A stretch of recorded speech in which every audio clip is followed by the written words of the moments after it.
संसारस्य लयो मुक्तौ न प्रपंचस्य करहि चेत कृष्णस्य आत्मरतौ तु अस्य लयः सर्व सुखावह। ये कारिका पे पूरी व्याख्यान नहीं दूंगा मैं, पर यहां शब्द तुमको बता रहे हैं। देखो स्पष्ट श्री महाप्रभु शब्द लिख रहे हैं, कृष्णस्य आत्मरतौ, जा बखत कृष्ण आत्मरमण करना चाहेंगे। आज बहुभवनेच्छासु प्रजाये इच्छासु बहुश्याम प्रजाये, मैं अनंत नाम रूप वाला होकर के अस्तित्व धारण करूं, अनंत कोटि ब्रह्मांड के रूप में मैं अस्तित्व अपनो स्थिर करूं। वो अस्तित्व स्थिर करने की जो अवस्था है ये बहुभवन इच्छा है, और जा बखत केवल आत्मरमण इच्छा है, वो आत्मरमण इच्छा के लिए श्री महाप्रभु यहां शब्द कह रहे हैं, कृष्णस्य आत्मरतौ तु अस्य, जा बखत कृष्ण की आत्मरमण की इच्छा होगी, अस्य लयः सर्व सुखावह, वा बखत ये संपूर्ण अनंत कोटि ब्रह्मांडात्मक जो प्रपंच है वो प्रपंच लय होगा, वो प्रपंच ब्रह्म में लीन होएगो, और वह लीन होने की अवस्था में सब कुछ लीन होएगो, ब्रह्मा भी लीन होएगो, यानी ब्रह्मलोक में निवास करने वाले भी जो शुद्ध चैतन्य है वो भी लीन होंगे। ये पूरी शास्त्र की प्रक्रिया है। ये शास्त्र को चिंतन है ना, शास्त्र के चिंतन को एक अभ्यास करते करते अपन को पकड़ आवे। शास्त्र के जब अभी तो क्या है, ये अपन जनरल बातें सुने, पर जब शास्त्र के अंदर की बात, जब अंदर अपन घुस के वाकी यात्रा करना चाहेंगे ना, वो एक अलग तरीका। जैसे कोई भी नए वातावरण में जावे, अपन नया ऑफिस अटेंड करें तो 5-7 दिन 10 दिन लगे अपन को नए ऑफिस में एडजस्ट होने में। एग्जैक्टली ये शास्त्र की थिंकिंग के साथ एडजस्ट होने की भी कहानी कुछ ऐसी है। शास्त्र की प्रक्रिया, शास्त्र के कॉइनेज, शास्त्र की जो शब्द हैं, पारिभाषिक वाक्य जो उनकी वाक्य जो अर्थ घटन के तरीका है, उनको थोड़ा थोड़ा अपन को अभ्यास मोटे तौर पे करना पड़े। तो ये मोक्ष के जो प्रकार हैं, ये मोक्ष के प्रकार में बहुत सारे भेद हैं। अपन मात्र अपने मार्ग के मोक्ष के प्रकार को समझने को प्रयास करेंगे, लेकिन मोक्ष के लेयर्स हैं सारे।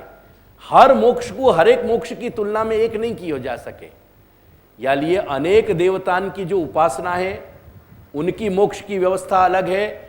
जो विशुद्ध ज्ञान को मार्ग है, वो ज्ञान के मार्ग में अक्षर ब्रह्म की उपासना के जो मोक्ष को प्रकार है वो भिन्न है। स्वरूपानंद के जो कृष्ण के जो है, कृष्ण में के स्वरूप में जो लीन होने वाले जो अंश चैतन्य है, जीव चैतन्य है, उनके मोक्ष की कथा कुछ और है। और फाइनली सबसु जो चरम को जो बिंदु है, वो नित्य लीला में, नित्य लीला को अपना स्वरूप प्राप्त करने वाले जो जीव चैतन्य है, उनके मोक्ष की बाहर कहानी कुछ अलग है।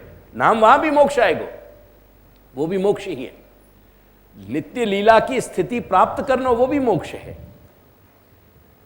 ये मोक्ष की लेकिन परिभाषाएं बदल जाएंगे। मोक्ष के बाकी जो मोक्ष के स्वरूप हैं वो स्वरूप बदल जाएंगे फाइनली। लेकिन ये जो अन्यान्य मोक्ष के प्रकार हैं, जो अक्षर ब्रह्म और कृष्ण यानी धर्म और धर्मी, इन दो में जो मोक्ष के प्रकार हैं, उनके अतिरिक्त जितने भी मोक्ष के प्रकार हैं वो सब भगवान कृष्ण की आत्मरति की स्थिति तक जितनों भी देश काल यानी जो काल है, वो काल की गति में उनको टिकनो ही पड़ेगा। अलबत्ता केवल विशुद्ध चैतन्य अवस्था में, पर वह चैतन्य अवस्था में या तत्त देवता में सायुज्य प्राप्त करके उनको वहां लीन होकर के फिर अंततो गत्वा परब्रह्म में लीन होंगे। वासु पहले परब्रह्म में लीन नहीं होंगे। देयरफॉर शास्त्र में अक्षर ब्रह्म और कृष्ण के स्वरूप के अतिरिक्त जितने भी मोक्ष के प्रकार हैं, उन सारे मोक्ष के प्रकार को लौकिक मोक्ष कहा गया है, क्योंकि कहीं ना कहीं वो काल सु बंधे भय है, कहीं ना कहीं वो काल के अंतर्गत हैं वो, क्योंकि उतनी अवधि उनको कहीं ना कहीं बितानी है। ये बात एक स्थूल रूप से समझ के रखियो। अक्षर ब्रह्म और कृष्ण के स्वरूप में जो अपने यहां मोक्ष बताए गए हैं, उनमें भी फिर प्रकार है।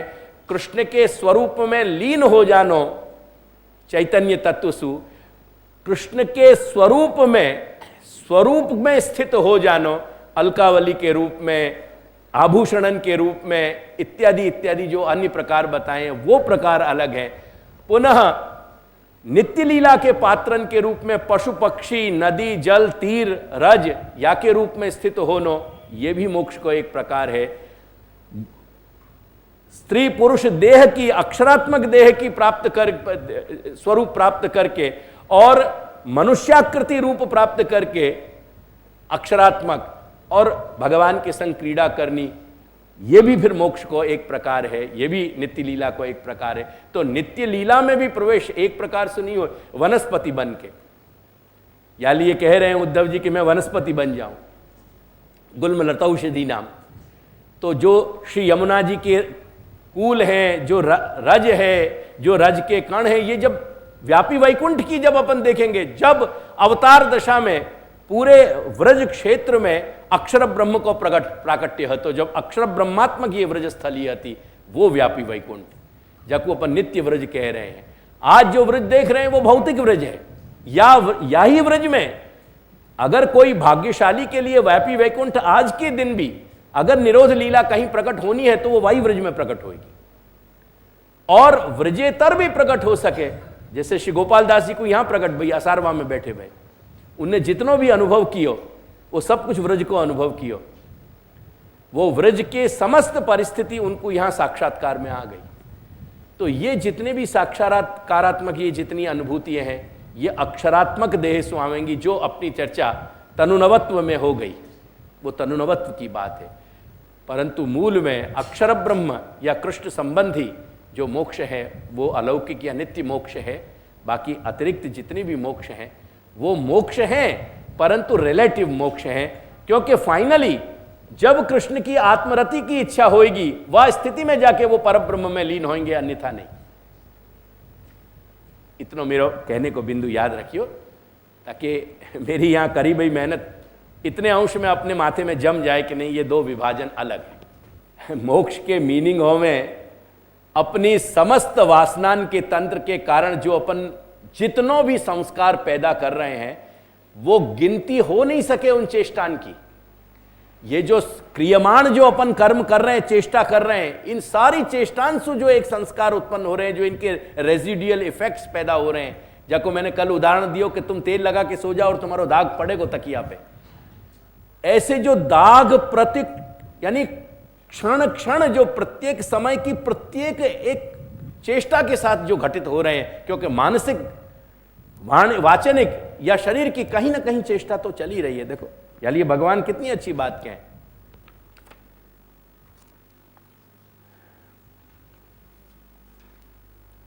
देखो कह रहे हैं कि नहीं कश्चित क्षणम अपि जातु तिष्ठति अकर्मकृत।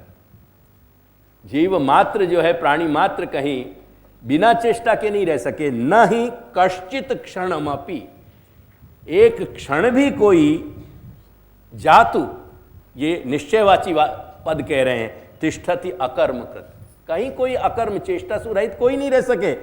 कार्यते यवशः कर्म,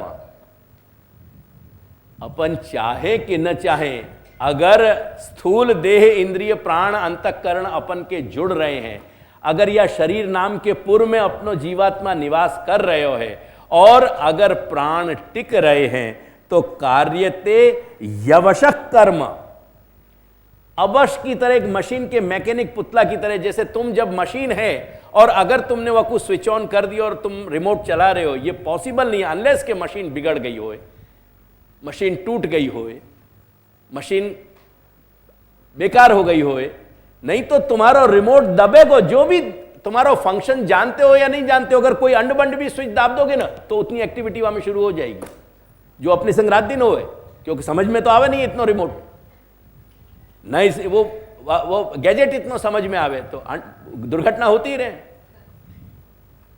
वो दुर्घटना होती ही रहे। वो बादिन बाबा वो गाड़ी चला रहे थे तो वो कमलेश भाई ने बहुत अच्छी बात कही कि एक सीधू करवा जઈએ थे एમાં બીજું કંઈક થઈ જાય છે એમાં ગાડીમાં, એટલે સમજાતું જ નથી આમાં, તો એક કરવા જઈએ ને એમાં બીજું થઈ જાય, क्योंकि मशीन है वो ऑलरेडी सेट है वह को। तो कह कि कार्यते यवशः कर्म सर्व प्रकृति जैर गुण ही, जो प्रकृति के तीन एलिमेंट्स है सत्व रज तम, वो तीनों ऑपरेटिव हैं, वो तीनों पूरा, ये पूरा को पूरा अनंत कोटि ब्रह्मांडात्मक जितनों भी स्थूल जो यानी जो भी फिजिकल प्रॉपर्टीज हैं और जहां ये जागतिक घटना चल रही है वो सब प्रकृति के अंदर घटित हो रही है। यानी प्रकृति तुमको चलाएगी करके, कहीं कोई बिना चेष्टा के तो रह ही नहीं सके। तो चेष्टा और जितनी भी चेष्टा हो रही है तुम्हारो संचित हो रहे हो कर्म, वही संचित और बाकी वो साइकिल चलेगी। तो ये निरंतर जो कर्म को संचय हो रहे हो, चेष्टान को, ये जो ढेर लग रहे होए या कि वासना जाएंगी कहाँ, इनसु छूटनो कोई खेल थोड़ी है। या लिए मोक्ष क्या चीज है, पहले वाकई परिकल्पना आनी चाहिए कि अपन इन संपूर्ण स्थूलतांशु अपनो कहीं संबंध छोड़ करके और कहीं जल कमलवत या जीव चैतन्य को लाना चाह रहे हैं। ये कोई हर एक के बस की बात नहीं है। और या में देश काल सब कुछ ऑपरेटिव है। ये युग ऐसा नहीं है कि जहां मोक्ष सरल बन जाए। मोक्ष इतना है, ये सारी चीजें असंभावना या संभावना, हमको सन्मार्ग पे, हमको अपनी सही दिशा में चलते रहना है। यानी प्रश्न ये नहीं है कि कृष्ण हमको कब मोक्ष दे रहे हैं, प्रश्न ये है कि कृष्ण की शरणागति और भक्ति व रास्ता पे अपनो निरंतर अपन यात्रा कर रहे हैं कि नहीं, वो महत्व की बात है। ये सब महत्व की बात नहीं है कि हम कब मोक्ष होएगा नहीं। यह बात को वृत्र कह रहे हैं कि नहीं कि महाराज मेरे कर्मसु जहाँ भी मेरे जन्म होए और मरण होए हमको कोई लेन देन नहीं है। इतनी बात है कि बस तुम्हारे चरण मिले, तुम्हारे अपने उत्तम श्लोकन के तुम्हारे जो जन हैं उनके बीच में मैं कहीं ना कहीं बनो रहूं, उनसे मेरा संपर्क संबंध बने रहे, बस यही बात है। लेकिन एक बात याद रखियो, आज के युग में ये जो उत्तम श्लोक के जो जन है ना, भगवान कृष्ण से संबंधी भी जो जन है ना, उनको संबंध सोच समझ के करियो। क्योंकि मैं जो खेल देख रहा हूँ या बखत दुनिया में, वो बड़े विचित्र खेल देख रहे हूँ। और भगवदीयता के नाम पे अपने मार्ग में भी उतना ही एक्सप्लॉयटेशन चल रहे हो, उतना ही नाटक चल रहे हो, उतना ही प्रपंच चल रहे हो। या लिए यहाँ भी कहीं ना कहीं नीर और क्षीर को विवेक अगर तुम में है तो तुम बच सकोगे। बाकी मैं निरंतर देख रहे हूँ कि भगवदीयता के नाम पर कैसे नाटक चलें। यमपि एका भगवत लीला, ये भी एक भगवत लीला होगी कि भगवत लीला को जो मार्ग है वहाँ में भी कुछ लोग नाटक करते रहें, और वह नाटक में बहुत सारे लोग वहाँ में अपने मार्ग सुपथ सुकुपथ पे जाते रहें। ये सब खेल हो रहे हैं। तो इन सब बातों को भी थोड़ा ध्यान रखियो, क्योंकि कुछ लोग स्वभाव से ऐसे प्रपंची हों कि वो खुद तो कभी सन्मार्ग पे चल ही नहीं सके, लेकिन जो भी उनसे जुड़ जाए वाकू जोर जबरदस्ती वो वाकू गटर में ले जाएंगे, वो वाकू भी कुपथ पे ले जाएंगे। ये मैं बहुत खेल देख रहे हूँ। करके मैंने प्रारंभ में कल ये बात कही थी कि या घर की सुरक्षा को कवच हाथो ना, वो या घर की अनन्यता हती। इतना ध्यान रखियो। श्री दादाजी के घर को 450 वर्ष सु यदि सुरक्षा रही है तुम सबकी, तो तुम सबन की सुरक्षा को कवच हो तो अनन्यता। वो तुम्हारे अंदर बीच में ही रहने वाले कुछ ऐसे द्रोही और द्वेषी लोग हैं कि जो अपने कहीं अपने इंद्रिय समूह पे कहीं कंट्रोल नहीं ला पा रहे हैं, और वो अपनी खोटी प्रशंसा के लिए, अपनी गलत वासनान की पूर्ति के लिए निरंतर इधर उधर भटक रहे हैं। जिनको ये होश नहीं है कि हमारे गले में पड़ी भई ये श्री दादाजी की कंठी के संग हम क्या अन्याय कर रहे हैं, और या अन्याय के कारण क्या पाप हमारे सामने खड़ो होएगो। परंतु क्योंकि पाप के परिणाम तुरंत शुरू नहीं हो जाए, वाकू कुछ जन्म जन्मांतर के समय लगे करके वो सारी प्रक्रिया समझ में नहीं आवे। पर इतनी बात याद रखियो, सवाल देवकी नंदन को नहीं है। देवकी नंदन आते रहे और आते रहेंगे, सवाल देवकी नंदन को नहीं है। एक सनातन सत्य है, वो श्री दादाजी के चरणारविंद हैं, और वह चरणारविंद सु जाको अनन्यता को संबंध या घर को जाके जा जीव को टूट जाएगा, वो जीव न तो या घर को रह सकेगा एंड देयरफॉर न वो पुष्टि मार्ग को रह सकेगा। ये ख्याल रखियो। यानी अपनी सुरक्षा ये रखियो। बहुत सारे छद्मवेशी अब डोल रहे हैं यहाँ, क्यों कि तुम्हारे वह सुरक्षा चक्र का एक और प्लस पॉइंट होतो कि तुम्हारे गांव सीमित हते। मैंने तुम्हारे गांवन की धड़कती हुई संस्कृति देखी है, और आज भी मैं झंखना करूं कि क्या वो दृश्य कभी लौट सकेगा। मैं जान रहा हूं कि नहीं लौटेगा, लेकिन आज भी मैं परिकल्पना करूं कि कैसी हती। मैं महीना महीना 2-2 महीना इन गांवन में रहे हूं, बालासिनोर में, वीरपुर में, आतरसुम्बा में महीना 2-2 महीना के मुकाम रहे हैं। गांव के एक छोर से निकल के नदी के दूसरे छोर या तालाब तक कपड़ा धोने जाए या पानी भरने जाए या कोई भी काम से जाए, जय जय श्री गोखलेश की एक निरंतर अष्टाक्षर की जैसे माला चले ना, ऐसे माला पूरी होती थी। वो इन गांवन की धड़कती पल्सेटिंग संस्कृति हती। या कोई दूसरे घर के लोग क्या जान पाएंगे वो करे मुकु जितनो बदनाम कर सकते हो या जितने मेरे ऊपर प्रश्न चिन्ह खड़े कर सकते हो, करे मुकु कोई तात्पर्य नहीं है। मैं मेरे घर से संबंधित हूं। क्या जान पाएंगे या कोई दूसरे घर के लोग कि अनन्यता को क्या स्वरूप होवे और अनन्यता के क्या प्रतिफलन होवे, बाकी जो ऊंचाई है, बाकी ऊंचाई और उत्तमता क्या होवे, ये दूसरे घर को लोग आदमी क्या समझ पावेगो। ये अगर या बात को कोई समझ सकेगा ना तो मेरे रक्त से लिख के मैं तुमको दे दूं, मात्र या घर को व्यक्ति ही जीव समझ सकेगो कि अनन्यता के क्या फल है, अनन्यता के क्या परिणाम है। या लिए ये सारे भागदौड़ में या पूरे अगर कहीं बालबोध की भी फलश्रुति है तो वो यही फलश्रुति है कि हमारी तदीयता और तदाश्रयता हमारी श्री दादाजी के चरणारविंद में सिद्ध होती रहे और या कंठी का स्वरूप हम समझते रहें कि जा गले में ये कंठी पड़ी भई है, कौन सी ऐसी दुष्टता जन्म रही है कि ये गले में गोकुलेश की कंठी होते हुए भी हमारे पांव कहीं और पड़ रहे हैं। ये धिक्तांच धिक्तांच धिक्तांच वो वाली बात है कि उनके लिए धिक्कार के सिवाय हो क्या सके। अस्तु स्वरूपस्थो यदा जीव कृतार्थस्सा निगद्यते तदर्थम प्रक्रिया काचित पुराणेपि निरूपिता। देखो यही जो बात मैंने अभी समझाई तुमको सांख्य और योग के भेद की, वही बात यहां कह रहे हैं, या को मैं थोड़ी सी एक पंक्ति से समझाऊंगा। देखो यहां ये प्रश्न किया गया है कि ये जो तुम सांख्य और योग की जो बात कर रहे हो, तो जैसे सांख्य और योग ऋषि महर्षि ने कहे हैं, ऐसे ऋषि महर्षि के कहे बताए गए और भी बहुत से दर्शन शास्त्र हैं और भी मार्ग हैं और भी उपाय ऋषि महर्षि ने जीव चैतन्य के हित के लिए, वाकई श्रेय प्राप्ति के लिए बताए हैं। ख्याल आया कि नहीं? तो उनको क्यों यह समावेश नहीं किया है?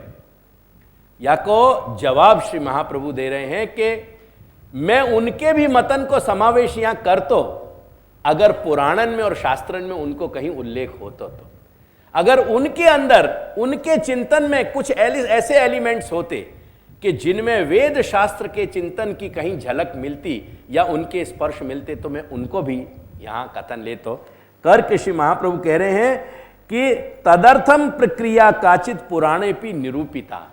ये सांख्य और योग की जो प्रक्रिया है, ये प्रक्रिया जो है काचित कोई प्रक्रिया एक ये धारा पुराणन में बताई गई है एंड ये पुराणन में बताई गई है, देयरफॉर ये प्रामाणिक है और ये प्रामाणिक है, देयरफॉर मैंने यहां शास्त्र के सर्व सिद्धांत संग्रह में मैंने या को स्थान दिया है, मैंने या को बताया।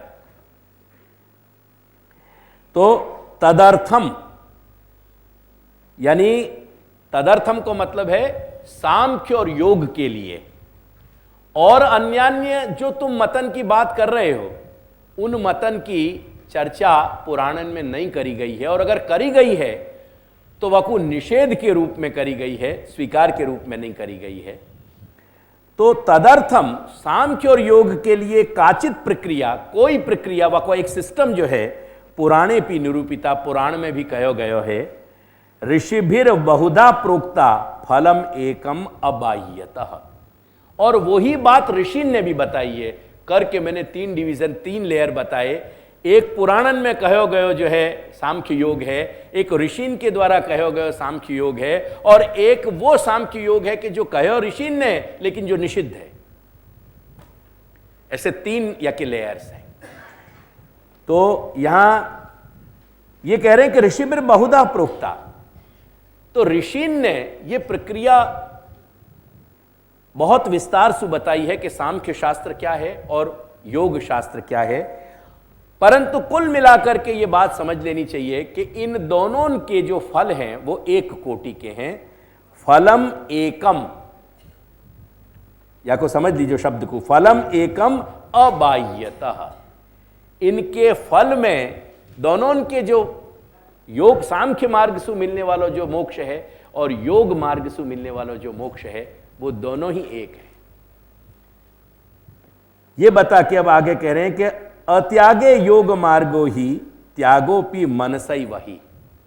अब जो त्यागा त्याग विभागे ने ऊपर कही ना, वह बात को ध्यान दो, छठी कारिका में कही है। देखो छठे श्लोक में ये बात समझा रहे हैं कि त्याग और अत्याग के भेद सु, वह बात को समझा रहे हैं कि अत्यागे योग मार्गो ही त्यागोपि मनसैव ही यमादयस्तु कर्तव्याः सिद्धे योगे कृतार्थता। योग में बाह्य त्याग नहीं है और सांख्य में बाह्य त्याग है। या को कैसे समझनो, या कि समझने को मतलब यह है, देखो गीता की, भगवत गीता की पुष्पिका यानी वह के अंत को जो कथन तुम्हारे ध्यान में होए, तो वहां हर जगह योग शब्द को प्रयोग किया है। वकु गीता की पुष्पिका देखियो, जैसे मैं फॉर एग्जाम्पल तुमको बता दूं, जैसे द्वितीय अध्याय खुले हो ये, तो यहां कह रहे हैं कि श्री कृष्णार्जुन संवादे सांख्य योगो नाम द्वितीयो अध्याय, या को नाम सांख्य योग दियो। ऐसे तृतीय अध्याय में, चतुर्थ अध्याय में, पंचम में, ये हर जगह योग शब्द जुड़े हुए हैं। तो कहने को तात्पर्य क्या है कि योग के जितने भी ज्ञान के डिविजन्स बनेंगे ना, उन सबन के साथ योग शब्द जुड़ जाएगा।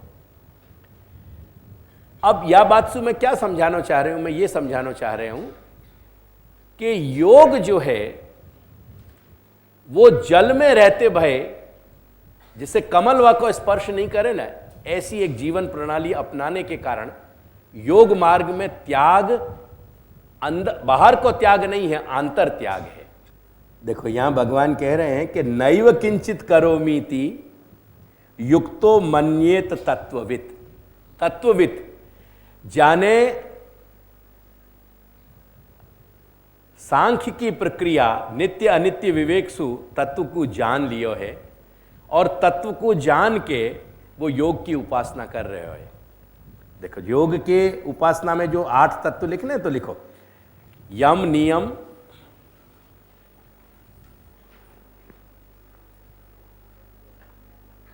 आसन, यम नियम आसन, प्राणायाम,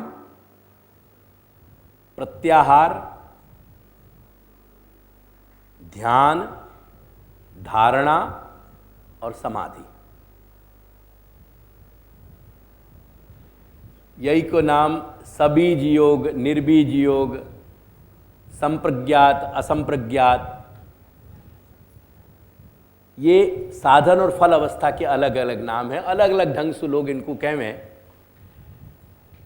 युंज, युंजान, तो युक्त और युंजान, जो फल अवस्था को योगी है वह को नाम है युक्त योगी, वही असंप्रज्ञात योग है, वही निर्बीज योग है। जो युंजान अवस्था को है, जो साधन अवस्था को है, वही संप्रज्ञात योग है, वही सबीज योग है इत्यादि। वह मैं समझाऊं अभी। तो ये 8 भाग हैं। यानी यम जो हैं वो अहिंसा इत्यादि शास्त्र में गिनाए हुए हैं, जिनकी डिटेल में मेरे पास जाने का स्कोप नहीं है, पर ये सब मिल जाएंगे जहां भी देखना चाहोगे रेफरेंस ग्रंथन में। तो कहीं यम यानी अहिंसा इत्यादि को नाम जो है यम है, और नियम जो है वो इंद्रियन पे जो डिसिप्लिन है, उनको जो दमन है, वो इंद्रियन को डिसिप्लिन करना वा को मतलब नियमन है। आसन जो है वो आमतौर पर अपन समझे इंद्रियन को दमन, यानी दमन को मेरा मतलब ये है कि कोई यहाँ कोई उनको डिसिप्लिन करना, उनको उनमें संयमन लाना, एक उनको पूरी एक जो साधना के अंग हैं, उन साधना के अंग के अनुरूप उनको व्यवस्थित रखना, उनको व्यवस्थित करना। तो यम, नियम, आसन, प्राणायाम, ये चारों चीज लगभग मोटे तौर पे तुमको समझ में है। प्रत्याहार, प्रत्याहार में देखो शब्द क्या है, प्रति आहरु, ऐसे हरू धातु है वहां। तो प्रत्याहार को मतलब यह है कि हमारे जो जितने भी अंग हैं, यानी देखो यम, नियम, आसन और प्राणायाम, और वह बगल ध्यान, धारण और समाधि, या कि मध्य में ये प्रत्याहार शब्द है। तो प्रत्याहार को मतलब है कि जो अभ्यास हम कर रहे हैं और जितनो अभ्यास में हमने अपनो अधिकार हासिल कर लियो है वाकू बनाए रखनो, वाकू पकड़ के रखनो, वाकू नाम है प्रत्याहार। प्रत्याहार को मतलब है, अगर वाकू आधुनिक शब्द में ट्रांसलेशन करूं तो अगेन वो मोटिव है, वो मोटिवेशनल फोर्स है जो हमारे साधना को बराबर जीवंत बनाए भय, वह में शिथिलता नहीं आने दे रही है, वो प्रत्याहार है। तो ये 8 अंग योग के हैं। अब या के लिए देखो भगवान क्या कह रहे हैं कि नैव किंचित करोमीति, मैं कुछ भी नहीं कर रहे हूं। ये जीव चैतन्य जो अहं के कारण, अहम के कारण, यानी जब अहम ऑपरेटिव होवे तो अहम यानी अविद्या के संबंध के कारण अहम ममता, अहंता और ममता जब ऑपरेटिव हो रही है, वो अहंता और ममता के साथ जो अहमता को जो एप्लीकेशन है और अहमता के एप्लीकेशन के कारण जो ममता को एप्लीकेशन हो रहे हो, क्योंकि पहले अपन अपने आप को समझ पा रहे हैं और वाके बाद अपन अपने आत्मीय संपूर्ण परिकर को समझ पा रहे हैं, तो अहंता ममता की एप्लीकेशन के कारण जो फंक्शन हो रहे हो, भगवान कह रहे हैं कि वो फंक्शन अहंता ममता को वहां सीज हो गया, बंद हो गया। अब वो जो भी चेष्टा कर रहे हो, वो चेष्टा मात्र एक निरीक्षक के रूप में कर रहे हो, वो स्वयं एक दृष्टा के रूप में स्थित हो गए हो और अपने कर्तव्य बोध सु वाके बाहर के फंक्शन चल रहे हैं। यानी मैं ये बात समझाना चाह रहा हूं कि बाहर की कोई प्रक्रिया वाकी डिस्टर्ब नहीं भइए, अपने कोई भी कर्तव्य सु वो पलायन नहीं कर रहे हो। सांख्य को जो साधक है ना, वह कुछ सब कुछ छोड़ के कहीं ना कहीं जंगल में जाके बैठ जाना पड़ेगा, गंगोत्री यमुनोत्री पे जाके चलो जाना पड़ेगा। पर योगी को अपनी जगह छोड़ के कहीं जाने की जरूरत नहीं है। नैव किंचित करोमि, मैं कुछ नहीं कर रहे हूं। इति युक्तो मन्येत तत्वविद, वो जो तत्वविद है वो अपने आप को स्थिर करके अपने आत्म चैतन्य में वो अपने आप को कर्ता नहीं मान रहे हो। पश्यन, देखते भय, शृण्वन, सुनते भय, स्पृशन, स्पर्श करते भय, जिघ्रन, सूंघते भय, गच्छन, चलते भय, श्वपन, सोते भय, श्वसन, सांस लेते भय, प्रलपन, बोलते भय, विसर्जन, पूरी संपूर्ण क्रिया उठाने, धरने, लेने, देने की करते भय, गृह्णन, स्वीकार करते भय, उन्मिशन, आंख खोल के जागृत अवस्था में रहे हुए, और निमिशन न पी, सोते भय भी आंख बंद करके अपनो जो सुषुप्ति को व्यवहार है वह सोने को व्यवहार करते भय भी, पश्यन, शृण्वन, स्पृशन, जिघ्रन, नश्नन, गच्छन, स्वपन, श्वसन, प्रलपन, विसर्जन, गृह्णन, उन्मिशन, निन्मिशन नपि इंद्रियाणि इंद्रियार्थेषु वर्तन्त इति धारयन्। ये इंद्रिय मेरी, इंद्रिय के अपने अपने पदार्थन में, अगर आंख है अपने दृश्य में लग रही है, मेरे क्या मत, मेरे यसु क्या स्पर्श है, कान है सुन रहे हो, नाक है सूंघ रही है, मैं नहीं सूंघ रहे हूं, कान। ये मोटे तौर पे कहनो और सुननो बड़ो अजीब लगे कि नाक है और सूंघ रही, नाक सूंघ रही है, मैं नहीं सूंघ रहे हूं, ये एक बड़ी विचित्र बात है। और याकू अगर कहीं कोई यानी साइकियाट्रिस्ट के सामने जाके कह रहे तो वो कह के स्प्लिट पर्सनालिटी है, देयर इज समथिंग रॉन्ग, ये स्प्लिट पर्सनालिटी है याकू। तो ये परिस्थिति बन जाए। पर ये बात जो तत्वविद की दृष्टि से जब देखेंगे ना, कि जाने जो निरंतर ये अभ्यास कर रहे हो कि ये मैं नहीं सूंघ रहे हो, मेरी मात्र ये इंद्रियां है, वो इंद्रिय, क्योंकि इंद्रिय घ्राणेन्द्रिय को कार्य है कि वाकु जो है वो वाकु सूंघनो है, वाकई सूंघने की फैकल्टी वाकई है। यानी कर्म की चेष्टा करते भय भी जो व्यक्ति अपने आप को कहीं वाको करता नहीं मान रहे हो है, ये अवस्था अपन सुन के समझ नहीं सके, यह अपनी मजबूरी है, क्योंकि अपन ने या कि कोई अनुभूति के स्पर्श लिए नहीं है।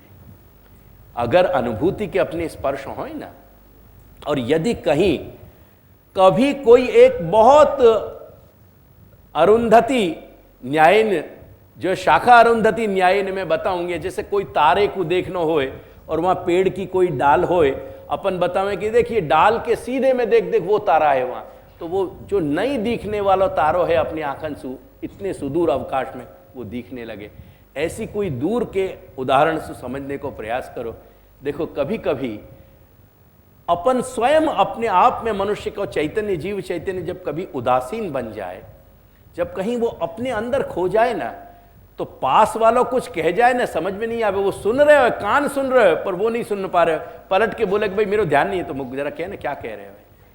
ऐसे कोई बहुत सुदूर घटित उदाहरण से अगर अपन कुछ समझ सके कि जैसे अपनी घोर संसारी, स्थूल संसारी, जड़वत संसारी अवस्था में भी अपने साथ ये घटित हो रहे हो, तो जो योगी यम नियम इत्यादि से लेके और धारणा ध्यान समाधि की अवस्था तक पहुंच के अपने आप को जो स्वयं के जीव चैतन्य में, स्वरूप चैतन्य में जाने स्थित कर दियो है, वो क्यों ऐसा डिटैच होके काम नहीं कर सकते होएगो।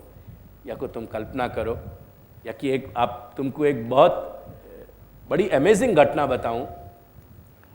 श्री अरविंद पिछले 25-30 वर्ष मात्र एक कमरा में रहे थे पांडिचेरी में,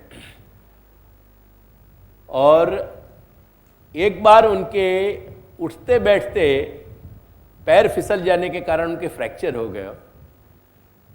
वह बखत ये सभी चिकित्सा ऑर्थोपेडिक वगैरह की बहुत बड़ी मुश्किलें आती।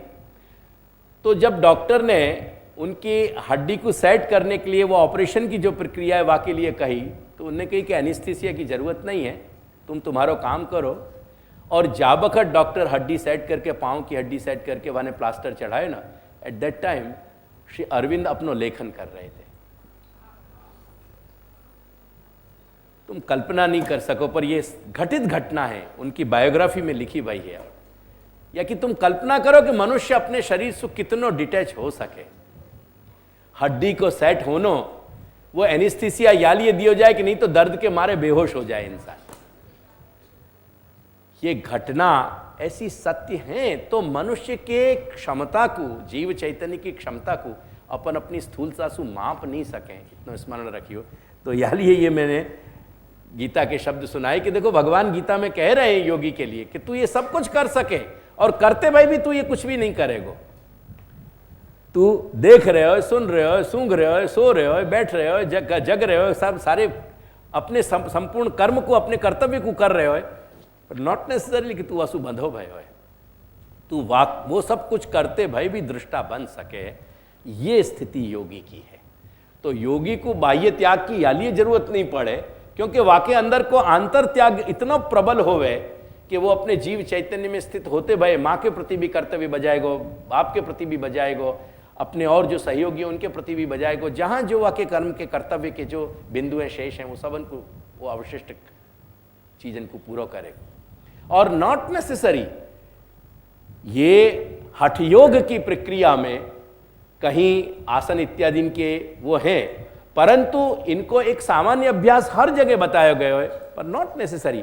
योग की फाइनल प्रक्रिया में अंतर चेतना के परिपाक होने को प्रश्न है। यदि अंतर चेतना ज्यादा अभ्यास से परिपक्व हो पाती हो तो ज्यादा अभ्यास जरूरी है, अगर कंपैरेटिवली कम अभ्यास से परिपक्व हो पाती हो तो कम अभ्यास की जरूरत है। हमें ऐसा जरूरी नहीं है। तो या कि बहुत सारी रेंज है या की। अस्तु,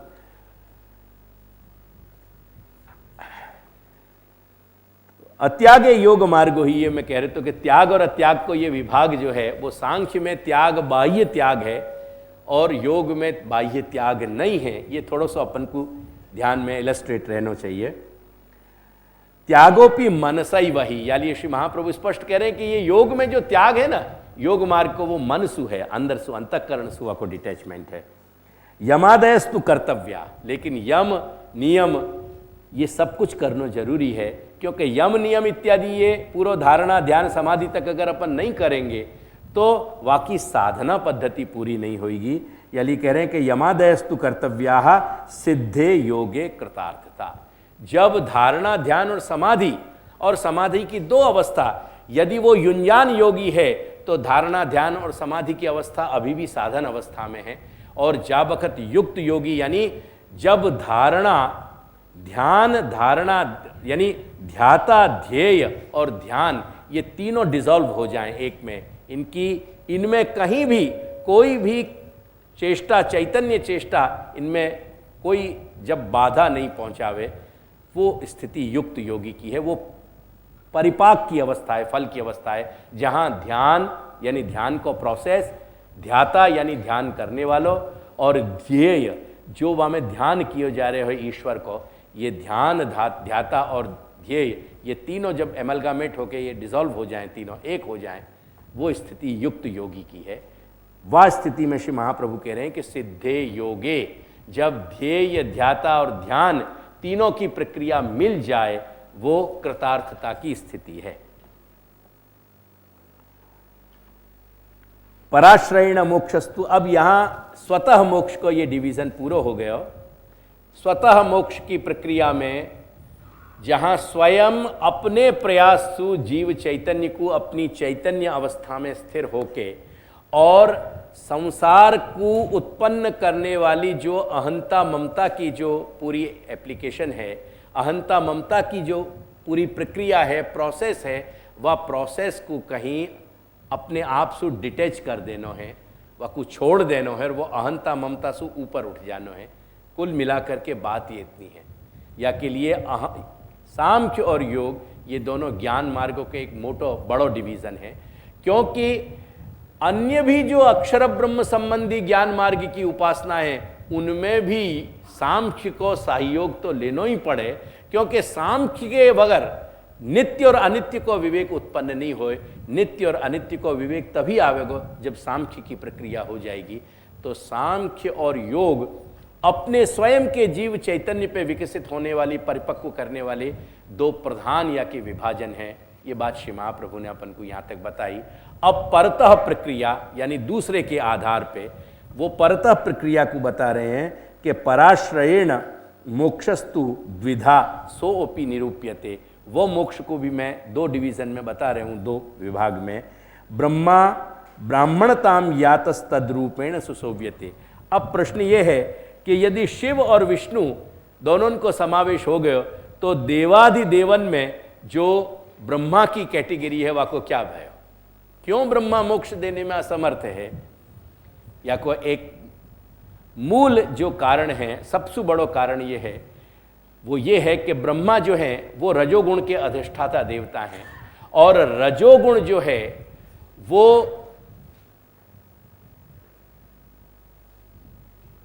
प्रवृत्ति कराने वालों है, निवृत्ति कराने वालों नहीं है। और अगर ब्रह्मा स्वयं मोक्ष देंगे तो ब्रह्मा जा ऑफिस को प्रिसाइड ओवर कर रहे हैं, वो पूरा ऑफिस कोलैप्स हो जाएगा उत्पत्ति करने को। ब्रह्मा को पर्पस है, काम है मूल उत्पत्ति उत्पन्न करना। तो उत्पत्ति करने का जो प्रोसेस है ब्रह्मा को, वो ब्रह्मा को ऑफिस कोलैप्स हो जाएगा।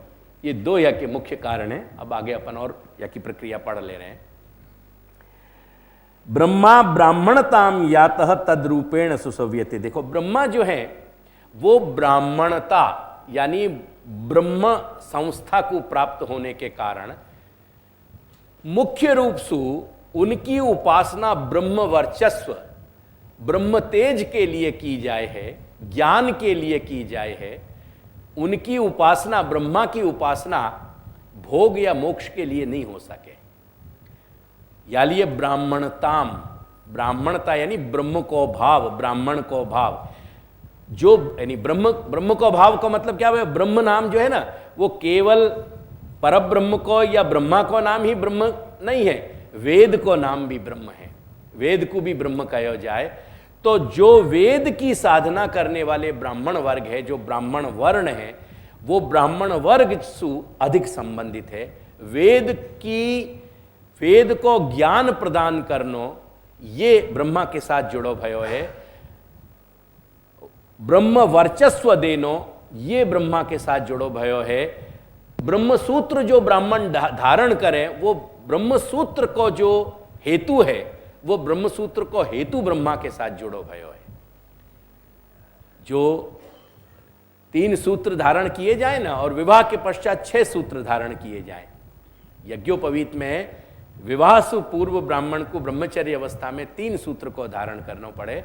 वो एक सूत्र पाछो 3 सूत्रंशु बने, और वो 3 सूत्र मिल के जुड़ के उनको गुंफित करके एक सूत्र बने, और ऐसे 3 सूत्रों में उन 3 सूत्रन को वो ब्रह्मा के यानी ब्रह्म के अर्थात वेद के स्वरूप के रूप में धारण करने पड़े। तो ऋग, यजु और साम ये 3 जो प्रधान वेद हैं, वेदत्रयी, अथर्ववेद तो उनके साथ जुड़ो भयो एक अंग रूप है, पर ऋग, यजु और साम की जो ये जो वेदन की वेदत्रयी है, ये वेदत्रयी के 3 सूत्र एक सूत्र में गुंफित होकर के और जुड़े।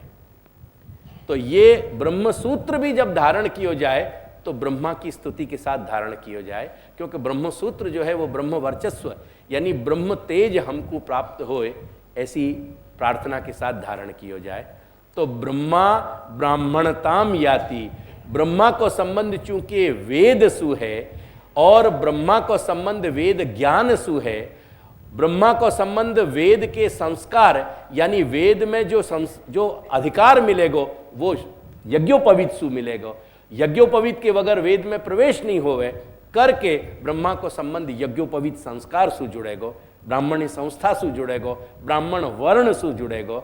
देयरफॉर इन टोटो ब्रह्मा ब्राह्मणताम याति, ब्रह्मा को संबंध ब्राह्मणता के साथ है, ब्राह्मणीय संस्था के साथ है, और देयरफॉर तद्रूपेण सुसेव्यते, ब्रह्मा की जो पूजा होवे है वो ब्रह्म वर्चस्व के हेतु सु होवे, ब्रह्मा की पूजा ब्राह्मण्य संस्था के हेतु सु होवे, ब्रह्मा की पूजा ब्रह्म वर्चस्व और वेद की दृष्टि सु होवे, ब्रह्मा की पूजा देयरफॉर न तो भोग के हेतु सु होवे न मोक्ष के हेतु सु होवे।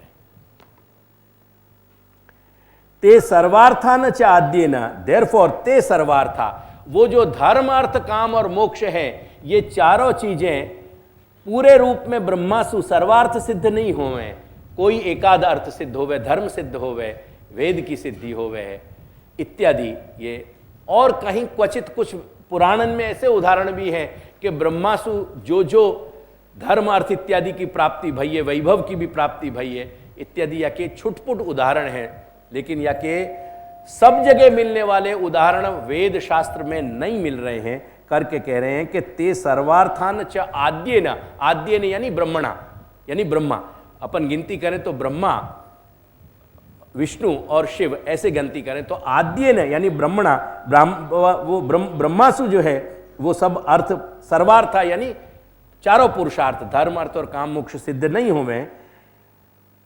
शास्त्रम किंचित उदीरितम, शास्त्र में कहीं कहीं किंचित भूले चुके कहीं कहीं शास्त्र में रेफरेंस हैं ब्रह्मा के दान के, बाकी सब जगह कंपलसरीली कहीं मिलते हों या के उदाहरण ऐसा नहीं है, या लिए बहुत छुटपुट उदाहरण मिलने के कारण, कभी कभी कहीं कहीं कोई उल्लेख हो जाने के कारण, बहुत थोड़े रूप में उदाहरण होने के कारण ब्रह्मा की पूजा नहीं करी गई है भोग और मोक्ष के लिए।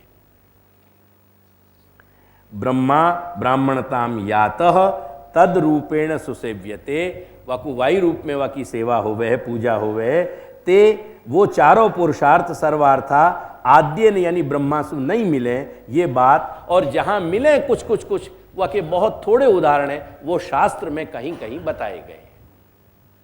यहां तक हो गई ये बात, किंचित उदीरितम समझ में आ गया ना, कहीं कहीं कही गई है।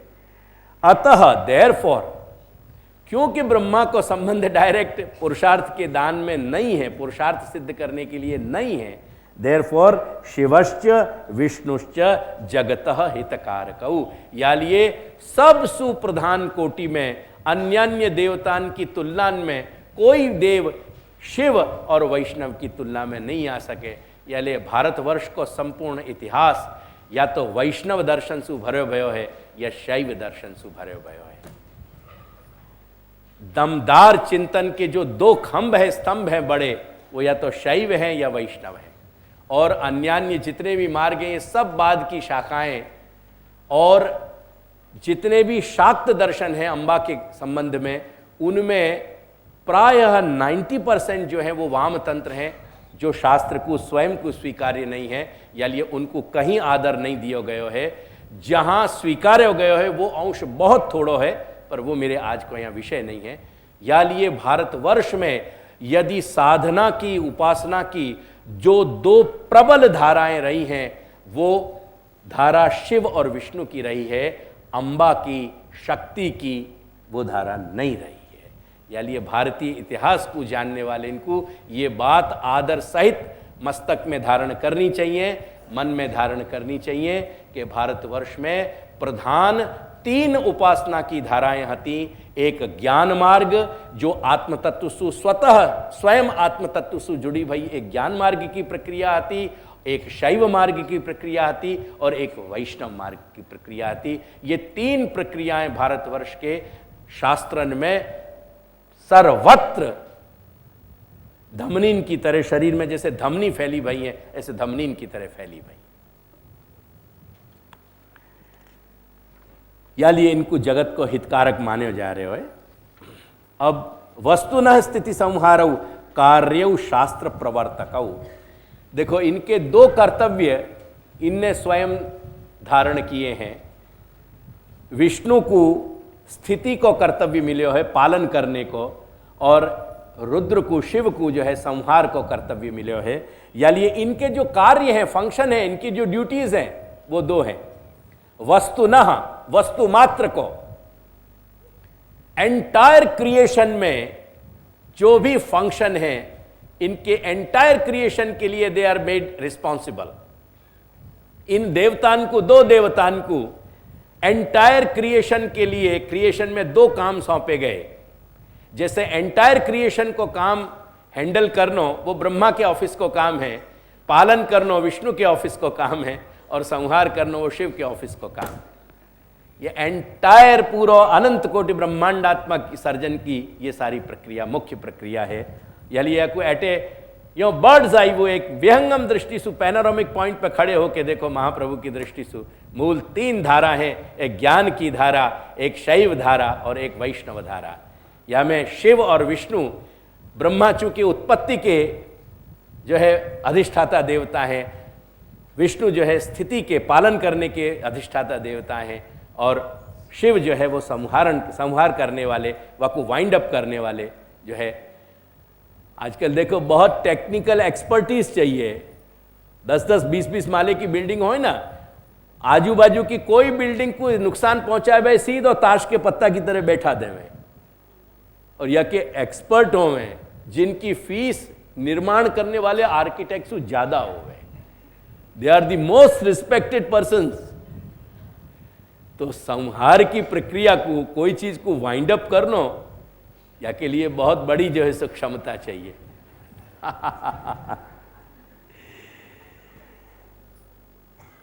और ये इतना, ये 2 कर्तव्य ही इनके ऊपर नहीं है, लेकिन या के साथ इनने अपने अपने शास्त्रन को भी प्रवर्तन किया है।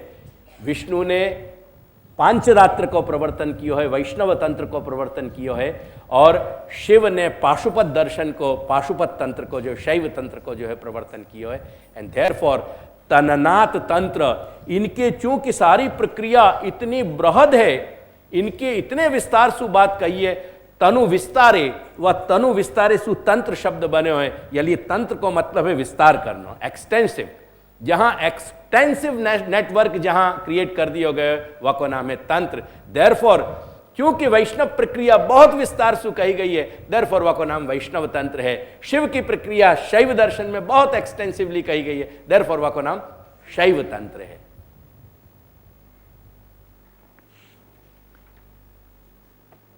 करके ये दोनों वैष्णव तंत्र और शैव तंत्र के भी कर्ता हैं, वाकई भी जो है करने वाले हैं, बनाने वाले हैं। अब प्रश्न ये है कि ये हैं कौन तीनों? यह बात कि श्री महाप्रभु शास्त्र के निचोड़ में बता रहे हैं कि ब्रह्मैव तादृशम यस्मात्। यस्मात् क्योंकि, यस्मात् को मतलब क्योंकि ब्रह्मैव तादृशम, ब्रह्म ही या के इन तीनों के रूप में सर्वात्मकतया उदितौ। क्योंकि सर्वात्म जैसे शैव तंत्र है, तो शैव तंत्र में परम तत्व कौन है? शिव है। वैष्णव तंत्र है, वहां में परम तत्व कौन है? विष्णु है।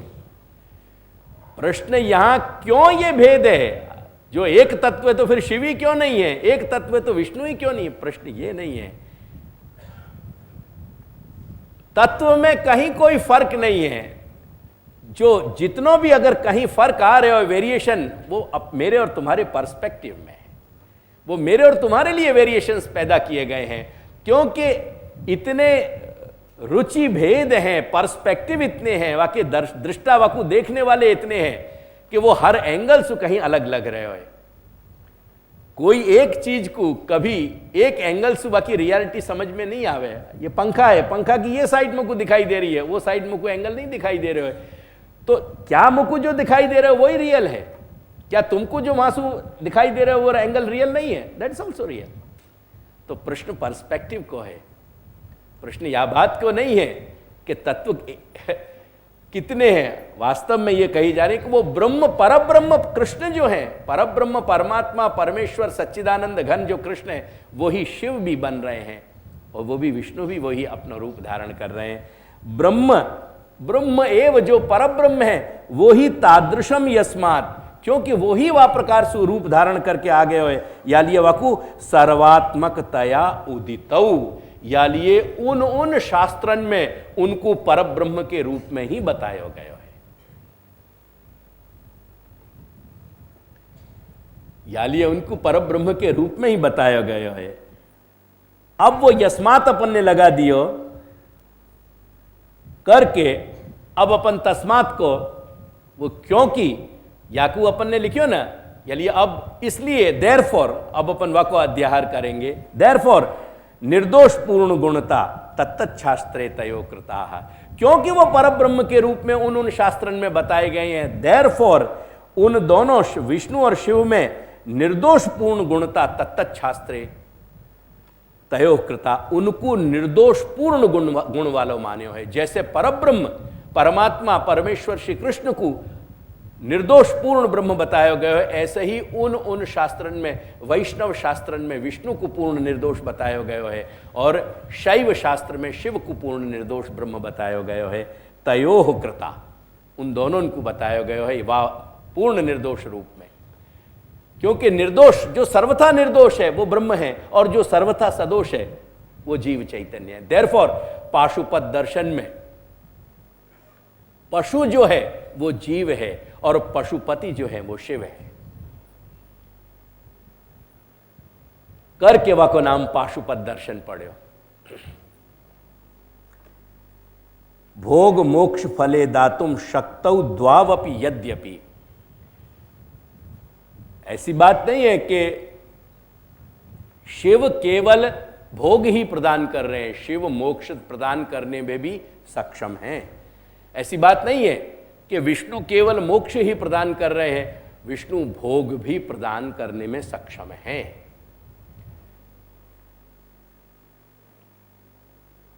भोग शिवेन मोक्षस्तु विष्णुना इति विनिश्चय, लेकिन इनने अपने अपने फैकल्टीज को बांट रखो है, एक निश्चय डिमार्केशन कर रखो है कि भोग शिवेन, शिव सु भोग प्राप्त होएगो और विष्णु सु मोक्ष प्राप्त होएगो। ऐसा एक डिमार्केशन इनको है, ऐसा एक डिमार्केशन शास्त्र में कर रख अपन को बताया गया विनिश्चय। अब वह को कारण दे रहे हैं कि क्यों दोनों एक एक वस्तु के दाता बने, क्यों ये दोनों को नहीं देवे? तो कह रहे हैं कि लोके पियत प्रभुर भुंगते तन्न यच्छति करहिचित। वहां में एक लोक युक्ति श्री महाप्रभु समझा रहे हैं कि एक बात समझो, जो चीज अपन को प्रिय होए वाकू अपन शेयर नहीं करें, ये लोक न्याय है। तो चूंकि शिव जो है वो हमेशा मोक्ष की स्टेट में स्थिति में रहे, क्योंकि वो सबसे प्रधान वैष्णव है, वो हमेशा भगवान श्री कृष्ण के ध्यान में तन्मय रहे करके अपने पुष्टि मार्ग को एक दूसरा नाम रुद्र संप्रदाय भी कहा जाए, क्योंकि पुष्टि मार्ग के आद्य आचार्य के रूप में रुद्र को नाम है, शिव को नाम है। ये जो शिव के नाम को लेने से वैष्णवन को अन्याश्रय हो जाए ना, उनकी बुद्धि में यह घुसाना चाहिए कि तुम्हारे संप्रदाय के आचार्य हैं वो, ख्याल आया ना? तो वो कह रहे हैं कि भोग शिवेन मोक्षस्तु, वो लोके भी यत् प्रभुर भुंगते, जो वस्तु को स्वयं भोग करने वाला होवे वो वाकू शेयर करना पसंद नहीं करे करके, चूंकि शिव जो है सदा शिव अवस्था में, सदा कल्याणकारी अवस्था में रहना पसंद करें, करके वो मोक्ष को शेयर नहीं करना चाहें। और भगवान जो है, विष्णु जो है, वो विष्णु चूंकि हमेशा उनको जो है लक्ष्मी के अर्धांग के रूप में, वो हमेशा लक्ष्मी को भोग करने वाले हैं, करके वो भोग को जो है दान नहीं करें, करके इनने अपने एक डिमार्केशन बना रखी है। वो एक लोक न्याय सुश्री महाप्रभु करें कि लोकोपि यत् प्रभुर भुंगते, जो स्वयं स्वामी बन के जाको खुद भोग करे, बाकू वो दूसरे को तन न यच्छति, वो दूसरे को प्रदान नहीं करे, कर ही चित नहीं करे। ऐसा ऐसा एक प्राय एक लोक सिद्धांत है। तथापि ऐसा नहीं है कि वहाँ कोई हार्ड एंड फास्ट कोई लक्ष्मण रेखा खिंच गई है। अति प्रियाय तदपि दीयते। अगर इट डिपेंड्स कि यदि तुम शिव के अति प्रिय हो गए हो तो शिव वो भी दे देंगे। ऐसे सारे उदाहरण मिले हैं शास्त्र में। अगर विष्णु के तुम अति प्रिय हो गए तो वो लक्ष्मी को भी शेयर करें। फिर वो क्या है कि ले जा थोड़ी लक्ष्मी। तो या रूप में वो कह रहे हैं कि अति प्रियाय तदपि दीयते, लेकिन क्वचिदेव ही। ऐसे इंस्टेंस बहुत ज्यादा नहीं है, ऐसे इंस्टेंस हैं पर बहुत ज्यादा इंस्टेंस नहीं है। क्वचिदेव ही नियतार्थ प्रदानेन तदीयत्वम तदाश्रय। वो कह रहे हैं कि नियतार्थ जो जाके निश्चय में जो विभाजन में आयो है, वह वस्तु के दान के लिए तो उनकी सामान्य उपासना से वो मिले। लेकिन यदि विशिष्टता, उनकी प्रियता प्राप्त करनी है, अति प्रियता यदि प्राप्त करनी है, तो वो अति प्रियता जो है वो सामान्य भक्ति से प्राप्त नहीं होवे। वा के लिए तदीयता और तदाश्रय ये अचीव करना पड़े। अब देखो यहाँ तदीयता और तदाश्रय की बात को थोड़ा समझने को प्रयास किया और करो कि श्री महाप्रभु ने क्यों यह बात को इंट्रोड्यूस किया है, वो मैं थोड़ा समझाऊँ यहाँ।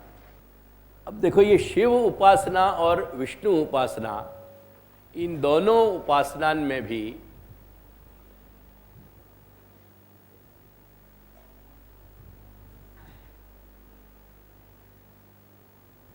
उपासक को जो सबसे महत्वपूर्ण एलिमेंट है, बिंदु है, वो है तदीयता और तदाश्रय। देखो तदीयता जो है ना, वो हमेशा आत्मसमर्पण से सिद्ध होवे, और तदाश्रय जो है वो प्रपत्ति सु शरणागति सु सिद्ध होवे। ये याके दो सामान्य विभाजन है।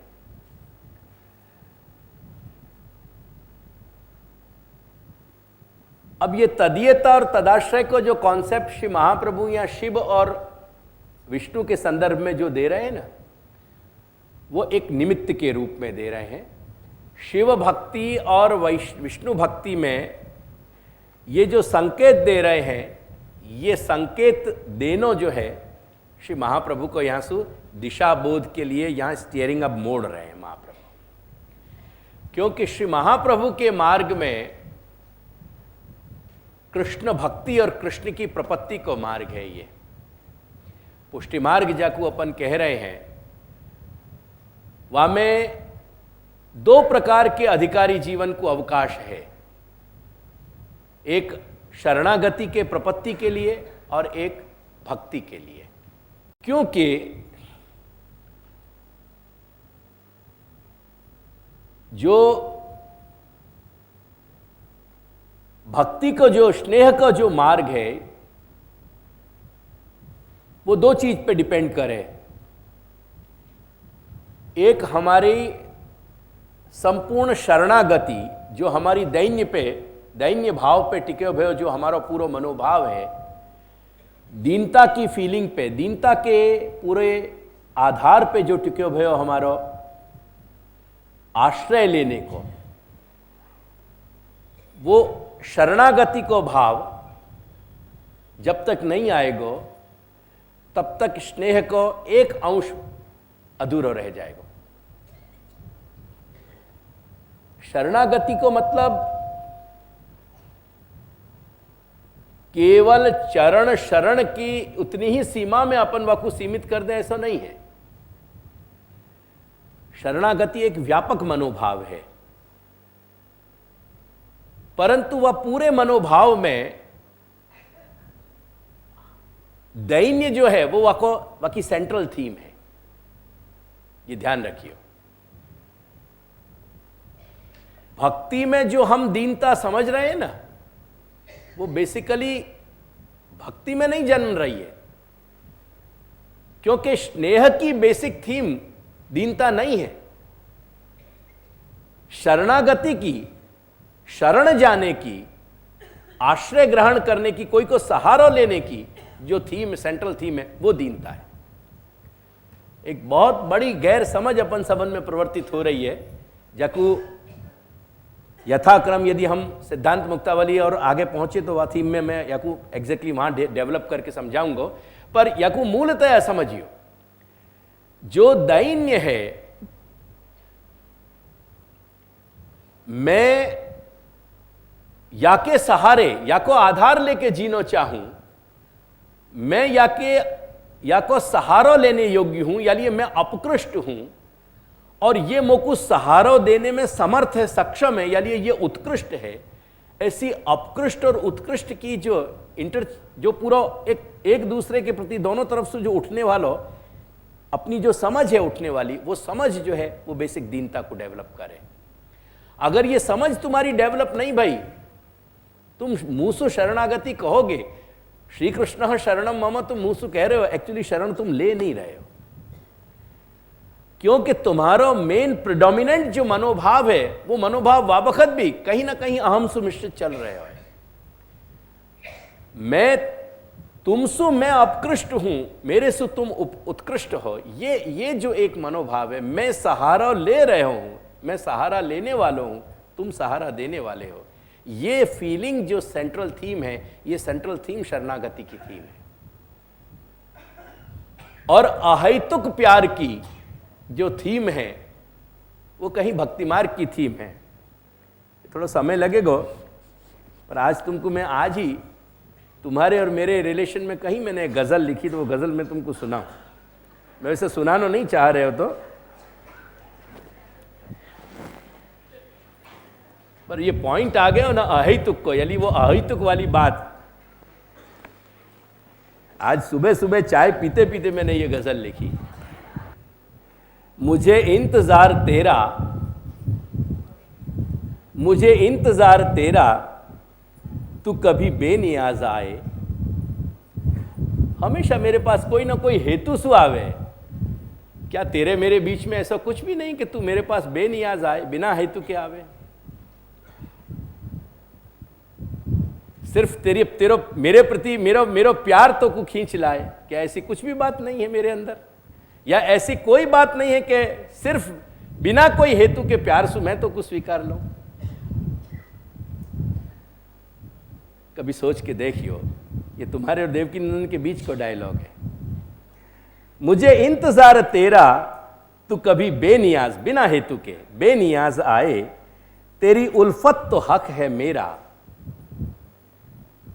भले तू दूसरे को प्यार बांट रहे हो, पर एक्चुअली यहाँ पे हक मेरा लिखो भाई। तेरी उल्फत तो हक है मेरा, तू ये कैसे भूल जाए? How can you forget that? How can you afford to forget that? तेरी उल्फत तो हक है मेरा, तू ये कैसे भूल जाए? मुझे इंतजार तेरा तू कभी बेनियाज आए। कभी तू भी कबूल कर ले, कभी तू कबूल कर ले, तेरी चाहत भी सिर्फ मैं हूं। अरे किसी दिन तो स्वीकार ले यार, भले चुपके से स्वीकार ले कि मेरी चाहना सिर्फ तू है। कभी तू कबूल कर ले, तेरी चाहत भी सिर्फ मैं हूं। ये तो नहीं मुनासिब अस्लो नेमत को भूल जाए।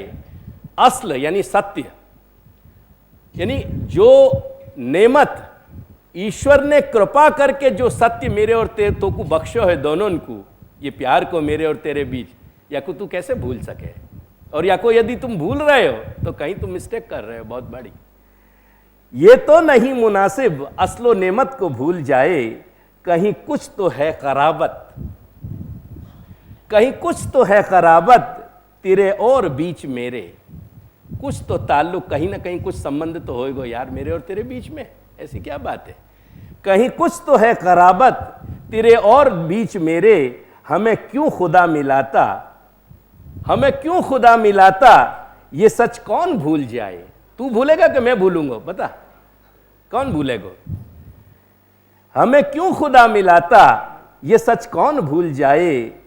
करता तो लाख कोशिश, करता तो लाख कोशिश तुझे भूलने की मैं भी,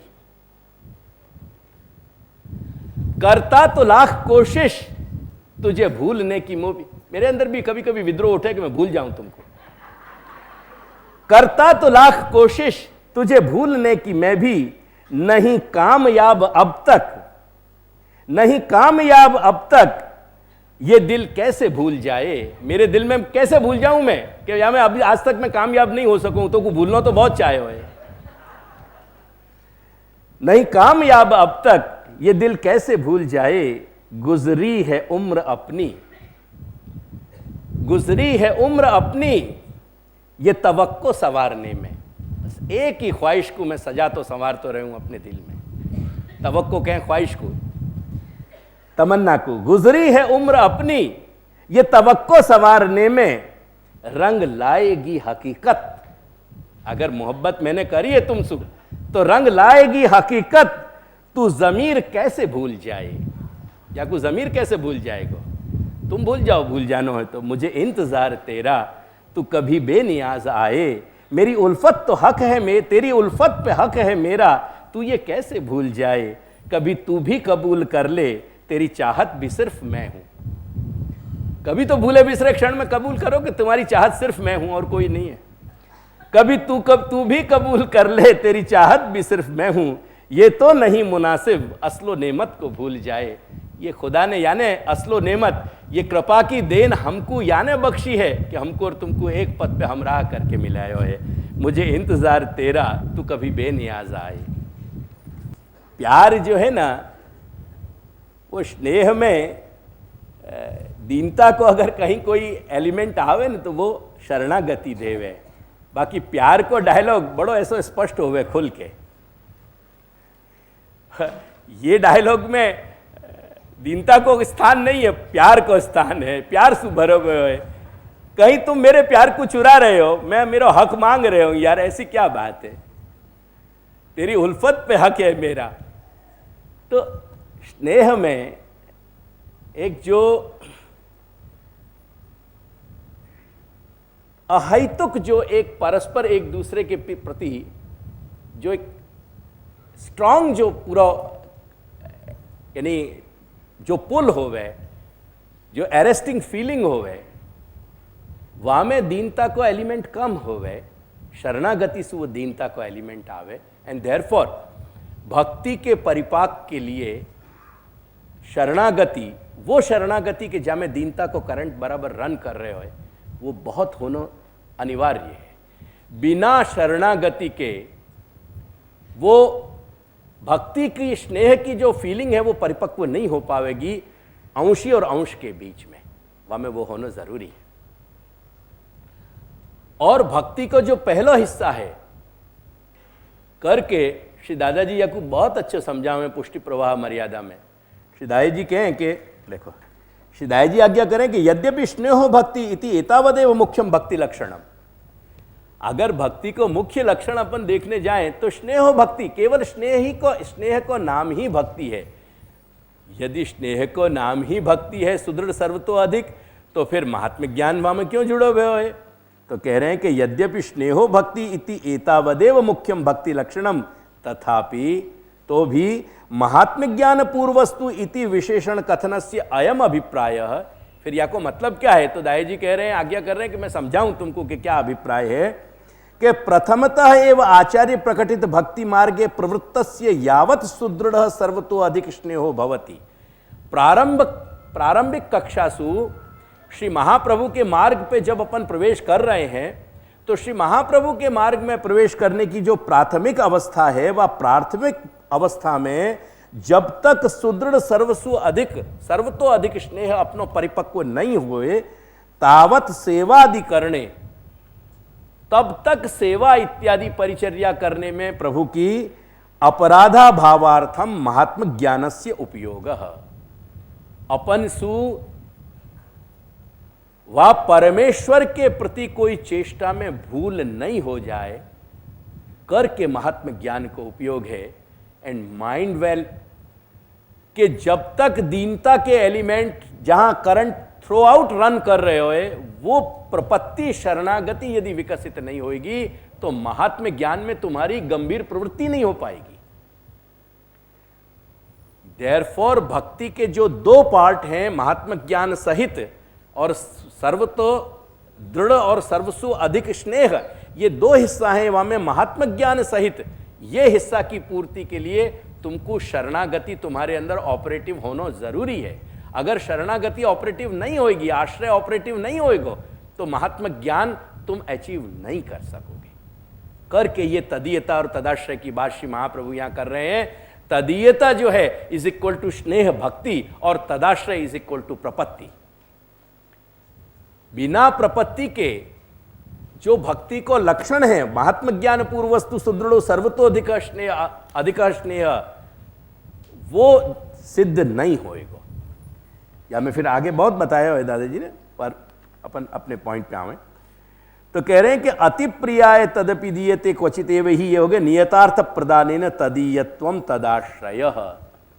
वो कह रहे हैं कि कोई भी व्यवस्था में सवाल ये नहीं है कि विष्णु के अंदर वो उदारता है कि नहीं, शिव के अंदर वो उदारता है कि नहीं, कि वो दोनों चीजों को दान करें। प्रश्न उदारता को नहीं है, प्रश्न नियतार्थ प्रदान को है। अगर कोई नियत व्यवस्था बना रखी है, वह व्यवस्था में यदि अपवाद होनो है तो वो अपवाद होने के लिए मात्र तदीयता और तदाश्रय ही काम करेंगे। अगर तदीयता ऑपरेटिव है, यदि तदाश्रय ऑपरेटिव है, तो अपवाद एक्सेप्शंस घटित होंगे। यदि तदीयता नहीं है, यदि तदाश्रय नहीं है, तो वो एक्सेप्शन घटित नहीं होएगा। वो नियतार्थ प्रदान पे ही सब कुछ बात चलेगी। जो एक व्यवस्था बना दी नहीं गई है, या व्यवस्था को नहीं तोड़ा जा सकेगा। वह को और हेतु दे रहे हैं कि प्रत्येकम साधनन चैत द्वितीयार्थे महान श्रम। समझने को प्रयास करो। जो एक सुनिश्चित और सुनियत व्यवस्था बना दी गई है, यदि वह व्यवस्था में कहीं अपवाद लानो है, तो प्रत्येकम साधनन चैतत, प्रत्येक भोग और मोक्ष के लिए जो साधन एक निश्चित है शिव और विष्णु के हेतु सु, वो साधन की व्यवस्था योग्य वहां तक सही है। लेकिन द्वितीयार्थे महान श्रम, यदि दोनों को दोनों चीज अगर कहीं दान करनी है, तो दोनों को दूसरे एलिमेंट के लिए महान श्रम, वो पूरा प्रयास करना पड़ेगा। उनको अपनी पूरी व्यवस्था को पलटना पड़ेगा। वो अप हेवेल जो है, वो कैओस उनकी व्यवस्था में पैदा होंगे और उनकी अपनी व्यवस्था में अपवाद क्रिएट करके उनको वो बात देनी पड़ेगी। यदि द्वितीयार्थे महान श्रम करके कह रहे हैं कि वह को कारण क्या है, हेतु क्या है, कि जीवा स्वभाव तो दुष्टा दोषा भावाय सर्वदा। देयरफॉर चूंकि जीव जो है वो दोष सु भरे भय, क्योंकि अविद्या के संबंध के कारण, राइट फ्रॉम द पॉइंट जो कल मैंने समझाया कि जीव जो अंश चैतन्य है, वो अंश चैतन्य जा चिदंश को हिस्सा है, जा चिदंश को एक अणु है, जा चिदंश को एक तणखा है, वह की चिंगारी है, वह संपूर्ण चिदंश की अपनी एक फोर्स है अंदर, और वो फोर्स इटसेल्फ वहां पे जो है कब्जा कर रही है, वहां पे इफेक्ट कर रही है वो। तो चिदंश की अपनी खुद की फोर्स अपने वो अंश चैतन्य पे जो पूरा को पूरा कब्जा कर रही है, वहां पे जो हमला कर रही है, वहां पे जो असर कर रही है, राइट फ्रॉम दैट पॉइंट या अंश चैतन्य में कहीं ना कहीं वेरिएशंस आने की, कहीं ना कहीं दोष आने की प्रक्रिया शुरू हो गई, क्योंकि वो प्राण धारण करने के प्रति अट्रैक्ट हो रहे हो। वह को जो पूरा ग्रेविटेशनल पुल है वो प्राण धारण पे चल रहे हो, वो प्राण की तरफ आकर्षित हो रहे हो। नहीं तो शुद्ध चैतन्य को प्राण की तरफ आकर्षित नहीं होना चाहिए। क्योंकि प्राण से जुड़ के जीव चैतन्य अपनी क्षमता जो अंश चैतन्य है वो अपनी क्षमता खो रहे हो, अपनी क्षमता को पा नहीं रहे हो, अपनी कैपेबिलिटी को अचीव नहीं कर रहे हो, वो अपनी कैपेबिलिटी को खो रहे हो। राइट दैट पॉइंट वो दोष की प्रक्रिया वहां से प्रारंभ हो गई, और वो जब स्थूलतर और आगे चलने लगी, अविद्या के संबंध के कारण वहां के अंदर सारी चीजें घटित होने लगी। ये सारी प्रक्रिया जब घटित हो जाएगी वहां, तो वो दोष जो जितने वो दोष जो दोषण के कारण वो फिर स्थूल देह इत्यादि की प्रक्रिया और जन्म मरण और जितनी भी असहायता और अनिश्वरता इत्यादि जितने भी ये कष्ट भोगने की जो सारी प्रक्रिया है, या हमें जो आपको रात दिन गुजरना पड़ रहे हो, कह रहे हैं या दोष के कारण जीवा स्वभावतो दुष्टाः, वो स्वाभाविक रूप से, क्योंकि अंश चैतन्य के रूप में अपने अंशी चैतन्य से जुदा छूटा होने के बाद, वासु दूर होने के बाद, वासु अलग होने के बाद, पृथक होने के बाद वाकी क्षमताएं संपूर्ण क्योंकि घटती जा रही हैं, वो दोष तो बढ़ते जा रहे हो, वो स्वाभाविक है। वहां में कहीं कोई डेलिब्रेट प्रक्रिया नहीं है, कोई जानबूझ के कोई प्रक्रिया नहीं हो रही, पर वो प्रोसेस घटित हो तो चलो आ रहे हो, परफोर्स वो प्रोसेस घटित हो रहे हो, और वो परफोर्स घटित हो रहे हो करके दोषा भावाय सर्वदा। अब प्रश्न यह है कि यदि कहीं अपने अपने इष्ट को यदि प्रगाढ़ता प्राप्त करनी है, अपने इष्ट सु यदि नैकट्य, यदि अभिन्नता प्राप्त करनी है, तो वो अभिन्नता प्राप्त करने को क्या रास्ता है? जो रास्ता तदीयता और तदाश्रय में बता दिया गया, वह तदीयता और तदाश्रय के लिए कह रहे हैं कि वो तदीयता और तदाश्रय कैसे डेवलप होगी। तो कह रहे हैं कि श्रवणादि तथा प्रेमणा सर्वम कार्यम ही सिद्ध्यति। वह के लिए श्रवण आदि 9 जो नवधा भक्ति के जो 9 पासाएं हैं भक्ति के, वो भक्ति के स्नेह करने के यानी तदीयता के जो 9 पासा हैं, श्रवण कीर्तनम विष्णु स्मरणम पाद सेवनम इत्यादि, ये 9 की 9 पासा वहाँ जो है ऑपरेटिव होने चाहिए। यानी श्रवण इत्यादि के द्वारा वो दोष यानी तदीयता की सिद्धि होगी, और तदीयता और तदाश्रय की सिद्धि से वो दोषण में सारी प्रक्रिया को निराकरण हो सकेगा। यानी दोष दूर करना यानी अति प्रिय बनने के लिए ये आवश्यक है कि तदाश्रय और तदीयता की बात पूरी करी जाए। तो तदाश्रय अपने दैन्य के व स्ट्रेन के सहित व दैन्य को पूरा करंट व शरणागति के भाव में निकलते व प्रसरित होते रहे, व के अंदर चलते रहे। और तदीयता जो है भक्ति जो है, वो भक्ति में जो स्नेह को परिपाक है, वो स्नेह को परिपाक वो श्रवण इत्यादि से होगा, श्रवण स्मरण कीर्तन इत्यादि से। वह बात को समझा के कह रहे हैं कि श्रवणादि ततः प्रेमणा, क्योंकि श्रवण से जो उत्तर श्रवण स्मरण इत्यादि से जो प्रेम बढ़ेगो तो सर्वम कार्यम ही सिद्ध्यति। तो वाकई जो तदाश्रय और तदीयता संबंधी जितने भी कार्य हैं वो सब के सब कार्य सिद्ध हो पाएंगे। यानी आश्रय को और जो स्नेह को पूरा जो स्कोप है, वो स्कोप तब आप अचीव कर सकोगे जब श्रवण इत्यादि यानी श्रवण मनन चिंतन और कथन की सारी प्रक्रिया, ये 9 पासान की जो है श्रवणम कीर्तनम विष्णु स्मरणम पाद सेवनम, या को जब निरंतर आवर्तन होएगो, तब एक तरफ तदाश्रय को स्कोप आप पकड़ पाओगे, वह को पूरा फुलफिल कर पाओगे, और दूसरी तरफ स्नेह को जो स्कोप है वह को फुलफिल कर पाओगे, करके वो प्रियता बढ़ेगी। या लिए कह रहे हैं कि मोक्षस्तु सुलभो विष्णुर भोगश्च शिवतस्तथा। मोक्ष देयरफॉर विष्णु सुलभ है, भोग शिव सुलभ है, परंतु यदि अति प्रियता होगी तो दोनों चीजें मिल सकेंगी करके अतदीयतया चापी केवलश्चेत समाश्रितः। अब देखो समर्पणेन आत्मनो ही तदीयत्वं भवेत् ध्रुवम। अब यहाँ तदीयता कैसे सिद्ध होवे और तदाश्रय कैसे सिद्ध होगा की बात कह रहे हैं। तदीयता के लिए जो कंपलसरी जो कंडीशन है, वो कंपलसरी कंडीशन जो है समर्पण की है, यानी आत्मनिवेदन की है। आत्मनिवेदन से जो है वो तदीयता ध्रुव यानी निश्चित सिद्ध होगी। और इन दैट केस के समझो कि कहीं वो तदीयता या भक्ति सिद्ध नहीं भी, भाई समझने को प्रयास करियो। राइट इन 3 कारिका में श्री महाप्रभु ने अपनी सारी दिशा खोल दीनी है। अब समझियो, स्वयं महाप्रभु के शब्द में जरूरी नहीं है कि हर व्यक्ति आत्मनिवेदन करके भक्ति को आचरण करे और हर व्यक्ति सेवा पधरावे।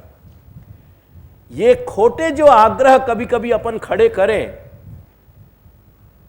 और वैष्णवता को आचरण नहीं हो पावे, कुछ बातें मैं या स्टेज में मेरे अनुभव की तुमको कह देना चाहूं, जो घबराहट है मेरे अंदर।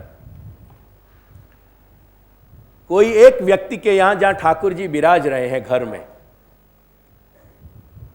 वाई घर में सांझ को यदि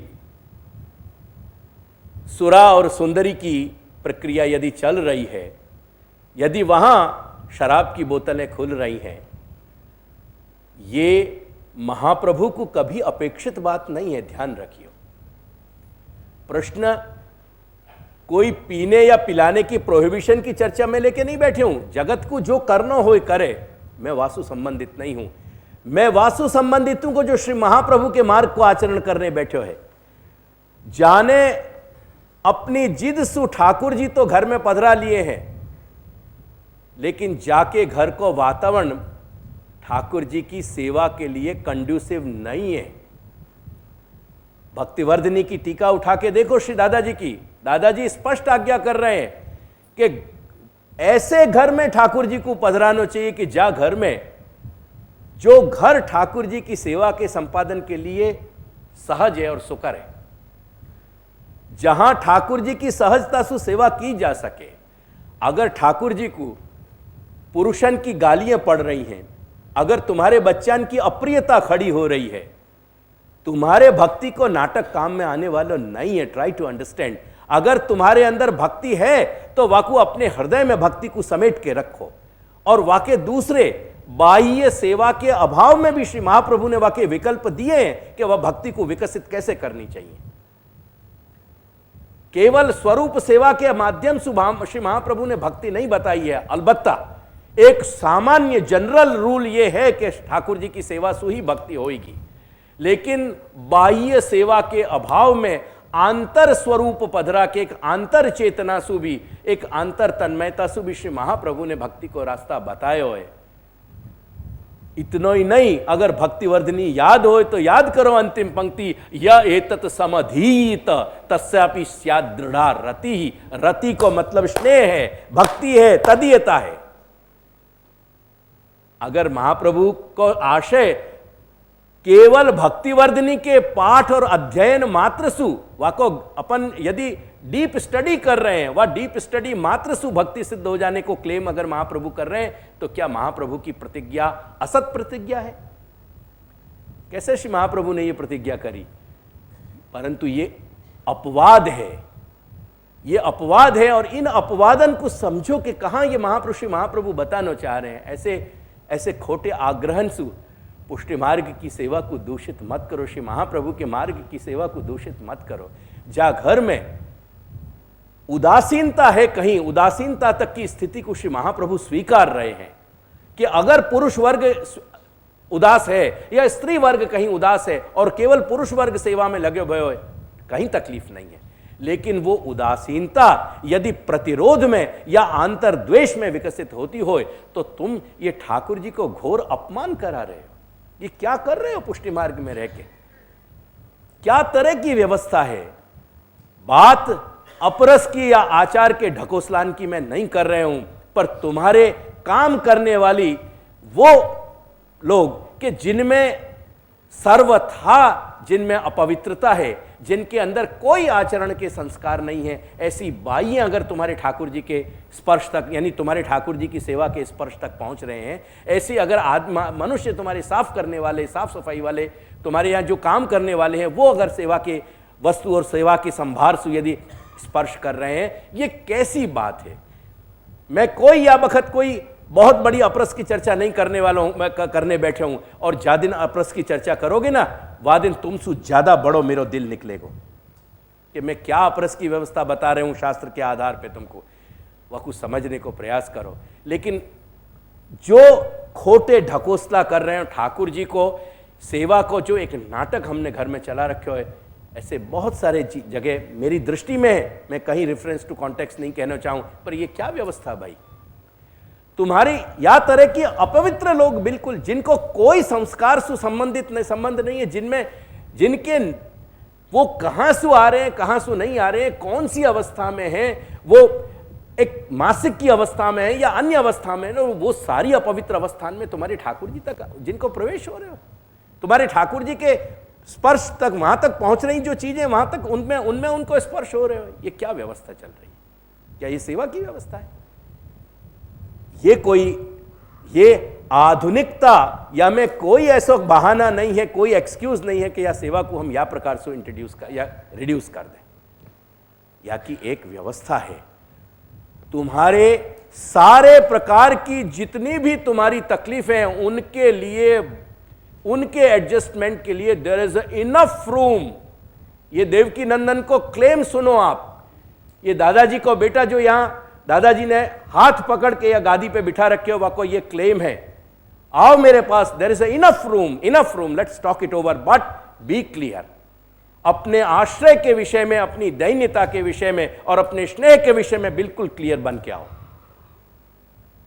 बहुत अवकाश है, लेकिन इन आश्रय और तदीयता के साथ ये खेल मत खेलो। अगर नहीं है तो सेवा करने को अहंकार पूर्ति कौन के लिए कर रहे हो?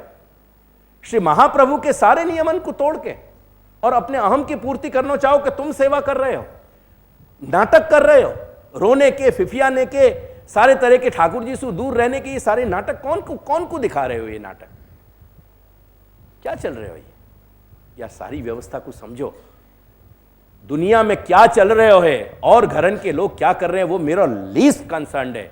मैं मात्र अपने घर से संबंधित हूं, मैं मात्र तुम्हारे लिए जन्मे हूं, कोई दूसरे के लिए मेरे नहीं जन्मे हूं, और कोई दूसरे को अधिकार न मेरे पे है। अगर मेरे पे अधिकार है, तुम्हारा अधिकार है, कोई के साथ मेरे लेन देन नहीं है। श्री महाप्रभु क्या आज्ञा कर रहे हैं और श्री महाप्रभु के अनुसार अपने घर में क्या व्यवस्था होनी चाहिए, वाकु समझने को प्रयास करो। श्री महाप्रभु संकेत स्पष्ट दे रहे हैं कि मेरो मार्ग शरणागति और आश्रय और प्रपत्ति और भक्ति को मेरो मार्ग है, और अगर भक्ति कहीं कोई कारण से तुमसे संभव नहीं है, अतदीयतया चापी, अब शब्दन को देखो, अतदीयतया चापी केवल चेत समाश्रितः। श्री महाप्रभु के मार्ग में यदि तदीयता सिद्ध करने के अवकाश नहीं मिल रहे हैं तुमको कोई हेतु सु, तो तदाश्रय को भी एक प्रबल साधन तुम्हारो है। इन दैट केस ऑल्सो तुम पुष्टि मार्गी कहे जाओगे, और इन दैट केस भी तुम अपने स्वामी के चरणारविंद को दृढ़ आश्रय करके पुष्टि मार्ग को दमखम से जी पाओगे। कोई तुमको हिलाने वाला नहीं है यहां में। अतदीयतया चापी, अगर तदीयता नहीं है, इन दैट केस केवल चेत समाश्रिता, अगर केवल तुम्हारो आश्रय, तुम्हारे सहारा लेने की प्रक्रिया यह भी यदि टिक रही है, केवल चेत समाश्रितः तदाश्रय तदीयत्व बुद्धियै किंचित समाचरेत। या तो तदाश्रय की दृढ़ भावना सहित अपनो जीवन जी जाओ दमखम सु, घेंटू गाड़ के, और या हिम दमखम है तो भगवान से मोहब्बत करके वाको परिपाक तक वाको ले जाओ। दोनों रास्ता राजमार्ग खुले भये, कहीं कोई रोकने वाला नहीं है। तदाश्रय तदीयत्व बुद्धियै किंचित समाचरेत, लेकिन कुछ करो तो सही, कहीं ना कहीं दोनों में से कहीं किंचित, कोई पे सम्यक आचरित, कहीं एक जगह टिके तो रहो। कहां ये सारी की सारी ये पोकल बातें कौन को बता रहे हो? किंचित समाचरित, कुछ करने को संकल्प तो करो, तदीय हो जाने को संकल्प करो, या तदाश्रय को संकल्प करो, कुछ तो करो। स्वधर्मम अनुतिष्ठन वही द्वै भारत द्वैगुण्य मान्य था। एक ध्यान रखियो, अगर तदीयता और तदाश्रय दोनों को कहीं सही मॉरल निर्वाह नहीं कर पाए, और इन दैट केस अगर प्यार को चरम विकसित कर लोगे ना, और कोई दिन बिना नहाए भी स्वयं, अपनी बाई या नौकर की बात नहीं कर रहे हूं, बिना नहाए भी ठाकुर जी कोई दिन मांग बैठे और बिना नहाए भी तुम रांध के खवा भी दोगे ना, तो प्यार निभ जाएगो, अपरस नहीं निभी तो अपरस घर रहेगी अपनी। ये हिम्मत महाप्रभु की छाती की या मार्ग की छाती है, ये वो हो जाएगा। लेकिन अगर स्वभावगत कहीं तमोगुण के आवेश हैं, रजोगुण के आवेश हैं, और ठाकुर जी हमारे जीवन के केंद्र में नहीं है, दिखावा की प्रक्रिया हमारी सब चल रही है, रात को मैं पी ली, सुबह को तौबा कर ली, रिंद के रिंद रहे हाथ से जन्नत न गई, ये सारी प्रक्रिया भी चलती रही, और हम अपने सारे या बखड़ जनतन में भी लगे रहे। ध्यान करियो, भक्ति तो सिद्ध नहीं ज भई, तदीयता तो नहीं ज भई, तदाश्रय भी दूर चलो गयो। गांठ को जो स्वधर्म एक सदाचार हतो, वो सदाचार भी गयो, और सदाचार गयो सो गयो, वाके साथ स्वभावगत जो रजोगुण और तमोगुण हतो वो खिल के बिखरने लगो बाहर। करके कह रहे हैं कि भारत द्वैगुण्य अन्यथा, दुगनो भार लेके दब के मर जाओगे, ध्यान रखिए। यह महाप्रभु की वार्निंग है। तदीयता और तदाश्रय के अगर सच्चाई को नहीं निभा सके तो ये ड्रामा कैसे कॉलअप्स होएगा, वो बता रहे हैं श्री महाप्रभु कि तुम्हारो सदाचार तो हाथ से छूट्यो ही छूट्यो, पर वाके संग तुम्हारे असली जो रंग हैं वो खिलने लगेंगे रजोगुण के और तमोगुण के, और वामे तुम्हारे स्वभावगत और सदाचार को जो तुम लॉस हो रहे हो, जो सदाचार छूट्यो और स्वभाव की रंगत ने जो रंग दिखाने शुरू किए, ये दुगनो भार जा दिन कंधान पे चढ़ेगो ना, या को उठा नहीं सकेगो तुम्हारो जीवात्मा। करके बी क्लियर अबाउट इट। ये सारो स्कोप पुष्टि मार्ग को बता दियो कि मेरो मार्ग, ये वैष्णव और शैव दर्शन की चर्चा तो पूरी हो गई। यहां ज्ञान मार्ग एक प्रधान व को करंट है पूरे अध्यात्म को और आदिदैव को। ज्ञान मार्ग एक प्रधान करंट है, शैव एक प्रधान व को करंट है, वैष्णव मार्ग एक प्रधान करंट। ये तीन मेन करंट्स यहां में चल रहे हैं। ये पूरे शास्त्र का स्कोप है, और सारे जो छोटी मोटी बातें इनके अंदर समावेश हो जाएंगे। ये तीन बात समझ लो। और अब शिव भक्ति और विष्णु भक्ति के संदर्भ में तदीयता और तदाश्रय के बाद आगे के सारे संकेत मैं तुमको दे रहे हूं कि तुम्हारा जो मार्ग है, जो कृष्ण सेवा सदा कार्या मानसी सा परामता सु अब शुरू होएगो, वो मार्ग सिद्धांत मुक्तावली सु अब प्रारंभ होने वाला मार्ग तदीयता को मार्ग है, तदाश्रय को मार्ग है। ये तदीयता और तदाश्रय की सारी बात को हृदयंगम कर लीजो या को हृदय में बैठा लीजो, और ये तदीयता और तदाश्रय परस्पर दोनों एक दूसरे को पोषक बन के और ये दृढ़ करेंगे। तदाश्रयता को, तदाश्रय को एक स्टेप तदीयता को प्रबल पुष्ट करेगो, और तदीयता को एक बाकी तदीयता की एक चेष्टा तदाश्रय को प्रबल बनावेगी। वो दोनों गुम्फित होते भय भक्ति मार्ग के एक चरम पे पहुंचाने में समर्थ और सक्षम है। लेकिन ये चीज अगर ये सच्चाई नहीं निभी तो यह सच्चाई के नहीं निभने की अवस्था में क्या परिस्थिति बनेगी, आपको ध्यान रखियो। यानी ईश्वर तुम्हारा गुलाम बन के तुम्हारे घर नहीं आयो, ये ध्यान रखियो। अगर वो घर आयो है तो तुम्हारा मालिक, तुम्हारा स्वामी बन के आयो है। यह बात की सच्चाई को रखियो। कर के अंत में कह रहे हैं कि इति एवं कथितम सर्वम, जो कुछ भी शास्त्र के स्कोप के लिए मुझको कहना तो वो सब कुछ मैंने तुमसे कह दियो। यदि या कोई ईमानदारी से तुम समझ गए, न एतज ज्ञाने भ्रम पुनः, मेरे चरण शरण में, श्री महाप्रभु के चरण शरण में आयो भयो जो जीव है वो फिर भटकेगो नहीं। ये प्रतिज्ञा वचन है अंत को।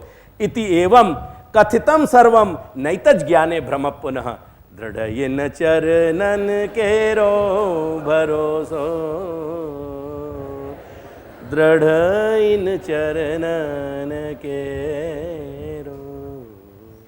श्री वल्लभ नग चंद्र जटा बिन, सब जग माझू अंधेरो भरोसो, दृढ़ इन चरणन केरो। साधन और नहीं कलि में, जासो होत निवेरो। सूर कहाँ कहे द्विविध आंधरो, बिन गोकुल को चेरो भरोसो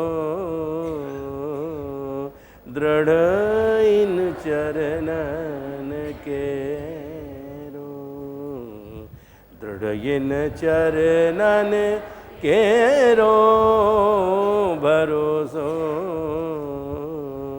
दृढ़ इन चरणन के। श्री गोकुल नाथ की जय।